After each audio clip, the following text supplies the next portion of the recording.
નમસ્કાર, પલ એક્સપ્રેસ ન્યૂઝમાં આપનું સ્વાગત છે। સુરતમાં ડમ્પરનો કહેર, ડમ્પર ચાલક રામ નરેશ યાદવની કરાઈ ધરપકડ। અલથાણ વિસ્તારમાં ડમ્પર ચાલકનો આતંક જોવા મળ્યો છે। એલએનટી અધિકારી જયેશ બોરસેને મોતને ઘાટ ઉતારનાર ડમ્પર ચાલકની ધરપકડ કરવામાં આવી છે। ડમ્પર ચાલક રામ નરેશ યાદવની ધરપકડ થઈ છે। એલએનટી અધિકારી જયેશ બોરસે પોતાના નિવાસસ્થાન ગોદાદરાથી એલએનટી કંપનીમાં જઈ રહ્યા હતા।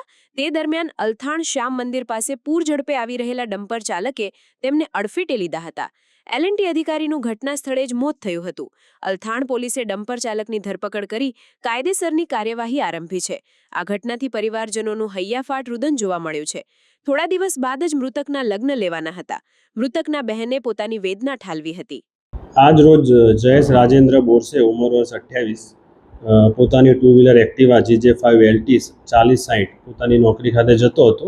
તે દરમિયાન અલથાણ શ્યામ મંદિરની પાસે એક ડમ્પર જે ફૂલ ઝડપે હતો તેની અડફેટે આવેલ, જે અનુસંધાને મરણ જનાર Jayesh Rajendra Borse on the spot તેનું મરણ ગયેલ। એ પોતે પોતાના નિવાસ સ્થાનેથી એલએનટી કંપની છે હજીરા ખાતે આવેલ, ત્યાં જતો હતો। શું કરે છે સર? નામ શું છે? જયેશ રાજેન્દ્ર બોરસે છે, ઉંમર વર્ષ 28 છે અને પોતે ડિઝાઇનર એન્જિનિયરિંગનું કામ કરે છે। સર, ટ્રક ચાલક કોણ છે? ક્યાંથી ક્યાં જઈ રહ્યો હતો? ટ્રક ચાલકનું નામ રામ નરેશ રાજેન્દ્ર યાદવ છે, ઉંમર વર્ષ 32 છે।